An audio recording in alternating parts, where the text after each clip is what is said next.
Good morning. आज है 24 फरवरी और आज के इस क्लास में हम करंट अफेयर्स के इम्पॉर्टेंट 10 क्वेश्चन को डिस्कस करने वाले हैं। तो आप सभी इस वीडियो को पूरा अंत तक जरूर देखिएगा क्योंकि यहाँ से आपके एग्ज़ाम में काफ़ी ज़्यादा फ़ायदा होने वाला है। आप सभी को पता ही होगा कि जो करंट अफेयर्स है वो सभी एग्ज़ाम के लिए काफ़ी ज़्यादा इम्पॉर्टेंट होता है, तो प्लीज़ वीडियो को पूरा अंत तक जरूर देखिएगा। चलिए पहला प्रश्न देख लेते हैं। क्वेश्चन कह रहा है चौथे खेलो इंडिया शीतकालीन खेलों का आयोजन कहाँ पे किया जा रहा है? शिमला में, गुलमर्ग, मनाली या श्रीनगर में? इसमें आपका करेक्ट आंसर हो जाएगा ऑप्शन नंबर बी, गुलमर्ग में चौथे खेलो इंडिया शीतकालीन खेलों का आयोजन किया जा रहा है। ठीक है, चलिए इसके बारे में कुछ जान लेते हैं। जम्मू कश्मीर में उपराज्यपाल मनोज सिन्हा ने गुलमर्ग में खेलो इंडिया शीतकालीन खेलों के चौथे संस्करण का उद्घाटन किया हुआ है। इस अवसर पर केंद्रीय युवा मामले और खेल राज्य मंत्री निशीथ प्रामाणिक भी उपस्थित थे। इस खेल प्रतियोगिता में 20 राज्यों के लगभग 1000 एथलीट भाग ले रहे हैं। ठीक है, चलिए आगे देख लेते हैं। क्वेश्चन नंबर दूसरा क्या कह रहा है? बैंक ऑफ इंडिया के part time non official director के रूप में किसे नियुक्त किया गया है? अशोक आनंद, MR कुमार को, श्रीनिवासन श्रीधर या मयंक अग्रवाल को? करेक्ट आंसर बी हो जाएगा, MR कुमार को बैंक ऑफ इंडिया के part time non official director के रूप में नियुक्त किया गया है। पूर्व LIC अध्यक्ष MR कुमार को बैंक ऑफ इंडिया BOI के part time non official director और गैर कार्यकारी अध्यक्ष के रूप में नियुक्त किया गया है। वहीं श्रीनिवासन श्रीधर को इंडियन ओवरसीज बैंक IOB के बोर्ड के part time non official director के रूप में नियुक्त किया गया है। एक अन्य नियुक्ति में अरावन मुदन कृष्ण कुमार को UCO bank part time non official director बनाया गया है। चलिए तीसरा प्रश्न देख लेते हैं। भारत के सबसे बड़े ग्रीन हाइड्रोजन प्रोडक्शन प्लांट की स्थापना कहाँ पर की जा रही है? वाराणसी में, विशाखापट्टनम, चेन्नई या अहमदाबाद? करेक्ट आंसर इसमें हो जाएगा ऑप्शन नंबर बी, विशाखापट्टनम में भारत के सबसे बड़े ग्रीन हाइड्रोजन प्रोडक्शन प्लांट की स्थापना की जा रही है। ध्यान रखिएगा कहाँ पर? विशाखापट्टनम में। चलिए कुछ जान लेते हैं। NTPC ग्रीन एनर्जी ने भारत के सबसे बड़े ग्रीन हाइड्रोजन प्रोडक्शन प्लांट की स्थापना के लिए Andhra Pradesh industrial infrastructure corporation के साथ एक समझौता किया हुआ है। इस प्लांट का निर्माण आंध्र प्रदेश के विशाखापट्टनम में अच्युतपुरम मंडल के पुदिमदका में 1200 एकड़ भूमि पर किया जाएगा। इसके तहत हर दिन 1200 टन ग्रीन हाइड्रोजन के उत्पादन का लक्ष्य रहेगा। चलिए आगे बढ़ते हैं। क्वेश्चन नंबर अगला देख लेते हैं क्या कह रहा है। जनजातीय कार्य मंत्रालय ने जनजातीय छात्रों के स्वास्थ्य पर एक संयुक्त पहल किसके साथ शुरू की है? स्वास्थ्य एवं परिवार कल्याण मंत्रालय के साथ, आयुष मंत्रालय, नीति आयोग या ऑप्शन नंबर डी कह रहा है बी और सी दोनों के साथ, यानी आयुष मंत्रालय और नीति आयोग के साथ? तो करेक्ट आंसर इसमें हो जाएगा ऑप्शन नंबर बी, आयुष मंत्रालय के साथ इन्होंने यह पहल शुरू की है। ध्यान रखिएगा। चलिए यहाँ पे कुछ लिखा हुआ है, डिटेल से देख लेते हैं। जनजातीय कार्य मंत्रालय ने जनजातीय छात्रों के सार्वजनिक स्वास्थ्य पर आयुष मंत्रालय के साथ मिलकर एक संयुक्त पहल की शुरुआत की है, जो कि मैंने अभी आंसर में आपको बताया। आयुर्वेदिक उपचारों के माध्यम से स्वास्थ्य जांच और प्रबंधन की संयुक्त राष्ट्रीय स्तर की परियोजना से 20,000 से अधिक आदिवासी छात्रों को लाभ होगा। ध्यान रखिएगा कितने छात्रों को? तो 20,000 से अधिक आदिवासी छात्रों को लाभ होगा। इस पहल का लक्ष्य देश के 14 राज्यों में चिन्हित 55 EMRS में 6ठी से 12वीं कक्षा में नामांकित 10 से 18 वर्ष आयु वर्ग के छात्रों को कवर करना होगा। अगला प्रश्न क्या कह रहा है हमारा? ज्ञानपीठ चयन बोर्ड ने किस प्रसिद्ध व्यक्ति को 2023 के प्रतिष्ठित ज्ञानपीठ पुरस्कार के लिए चुना गया है? किसे चुना गया है?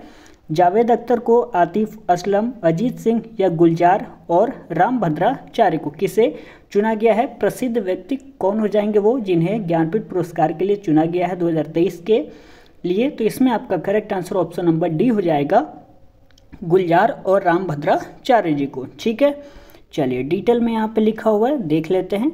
ज्ञानपीठ चयन बोर्ड ने प्रसिद्ध भारतीय कवि, गीतकार और फिल्म निर्माता गुलजार के साथ साथ प्रख्यात संस्कृत विद्वान और शिक्षक जगत गुरु रामभद्राचार्य को वर्ष 2023 के प्रतिष्ठित ज्ञानपीठ पुरस्कार से संयुक्त प्राप्तकर्ता के रूप में नामांकित किया गया है। अगला प्रश्न देखते हैं, इनमें से किस मंत्रालय ने जहाज निर्माण और जहाज मरम्मत पर सफल कार्यशाला आयोजित की है? किसने किया है? शिक्षा मंत्रालय, जनजातीय मंत्रालय, विज्ञान मंत्रालय या पत्तन, पोत, परिवहन और जलमार्ग मंत्रालय। करेक्ट आंसर इसमें हो जाएगा ऑप्शन नंबर डी, पत्तन, पोत, परिवहन और जलमार्ग मंत्रालय।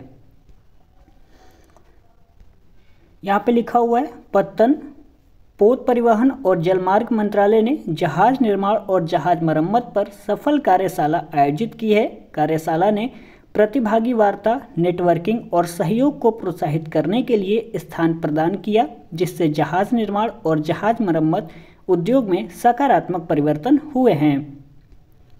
अगला प्रश्न कह रहा है हमारा, केंद्रीय पृथ्वी विज्ञान मंत्री श्री किरेन रिजिजू ने किस शहर में पृथ्वी भवन के MOES मुख्यालय में आकर्षक सेल्फी पॉइंट का उद्घाटन किया है? कहां पर? इसमें आपका correct answer option number C हो जाएगा, दिल्ली में।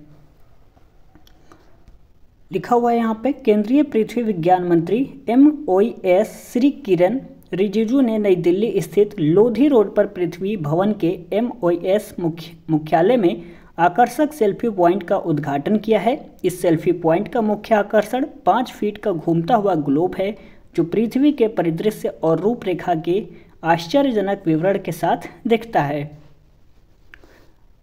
क्वेश्चन नंबर 8वां देख लेते हैं, निम्न में से किस वर्ष में 2 बार कक्षा 10 और 12 की बोर्ड परीक्षा आयोजित की जाएंगी? किस वर्ष से? तो इसमें आपका करेक्ट आंसर हो जाएगा ऑप्शन नंबर बी, 2025 से वर्ष में 2 बार कक्षा 10 और 12 की बोर्ड परीक्षाएं आयोजित की जाएंगी, ध्यान रखिएगा। लिखा हुआ है यहाँ पे, केंद्रीय शिक्षा मंत्री धर्मेंद्र प्रधान ने घोषणा की है कि वर्ष 2025 से वर्ष में 2 बार कक्षा 10 और 12 की बोर्ड परीक्षा आयोजित की जाएंगी। सुधारवादी उपाय का उद्देश्य राष्ट्रीय शिक्षा नीति 2020 के उद्देश्यों के अनुरूप परीक्षा तनाव को कम करना है। यानी जो स्टूडेंट बैठते हैं एग्ज़ाम में, उनके तनाव को थोड़ा कम करने के लिए इन्होंने ये फैसला लिया है कि जो 10वीं और 12वीं की जो बोर्ड परीक्षा हैं वह 2025 से 2 बार कराई जाएंगी। ठीक है, चलिए आगे बढ़ते हैं। क्वेश्चन नंबर 9 क्या कह रहा है? 1 मिनट आप सभी रुक जाइए। क्वेश्चन नंबर 9 कह रहा है, निम्न में से किसके द्वारा सहकारी क्षेत्र में विश्व की सबसे बड़ी अनाज भंडारण योजना की पायलट परियोजना का उद्घाटन 24 फरवरी को किया जाएगा? करेक्ट आंसर इसमें हो जाएगा option number D, Narendra Modi ji के द्वारा सहकारी क्षेत्र में विश्व की सबसे बड़ी अनाज भंडारण योजना की पायलट परियोजना का उद्घाटन 24 फरवरी को किया जाएगा। डिटेल से लिखा हुआ है, चलिए इसको हम देख लेते हैं। प्रधानमंत्री 24 फरवरी को 11 राज्यों की 11 PSCS में सहकारी क्षेत्र में विश्व की सबसे बड़ी अनाज भंडारण योजना की पायलट परियोजना का उद्घाटन करेंगे और गोदामों और कृषि से जुड़ी अन्य बुनियादी सुविधाओं के निर्माण के लिए देश भर में अतिरिक्त 500 PSCS की आधारशिला भी रखेंगे। क्वेश्चन नंबर 10वां कह रहा है, संसद सदस्य और लेखक शशि थरूर को हाल ही में किस देश का सर्वोच्च नागरिक पदक प्रदान किया गया है? क्वेश्चन दोबारा देख लेते हैं क्या कह रहा है। संसद सदस्य और लेखक शशि थरूर को हाल ही में किस देश का सर्वोच्च नागरिक पदक प्रदान किया गया है? करेक्ट आंसर हो जाएगा ऑप्शन नंबर डी, फ्रांस का। डिटेल से यहाँ पे जान लेते हैं। फ्रांस के फ्रांसीसी अधिकारियों ने भारतीय संसद सदस्य और लेखक शशि थरूर को सर्वोच्च फ्रांसीसी नागरिक सम्मान सेवेलियर डे ला लीजियन डी आनूर से सम्मानित किया है। नाम काफ़ी बड़ा है, सेवेलियर डे ला लॉजियन डी आनूर से सम्मानित किया है। शशि थरूर ने 20 से अधिक काल्पनिक और गैर काल्पनिक साहित्यिक रचनाएं लिखी हैं। तो आज के क्लास में बस इतने ही क्वेश्चन थे। यदि वीडियो आपको पसंद आया हो तो प्लीज़ वीडियो को लाइक ज़रूर कर दीजिएगा। अपने दोस्तों में इस वीडियो को शेयर कर सकते हैं यदि आपको वीडियो अच्छा लगा होगा तो, और एक प्यारा सा आप कमेंट कर सकते हैं। चैनल को आप लोग सब्सक्राइब जरूर कर लीजिएगा, क्योंकि यहाँ पे आपको डेली 6:30 बजे आपको करंट अफेयर्स की क्लास डेली यहाँ पे आपको प्रोवाइड की जाएगी। और भी जो क्लास होगी वो मैं अपलोड कर दिया करूँगा, आप लोग ज़रूर देख लीजिएगा। ठीक है, तो मिलते हैं अगले क्लास में, तब तक के लिए बहुत बहुत धन्यवाद।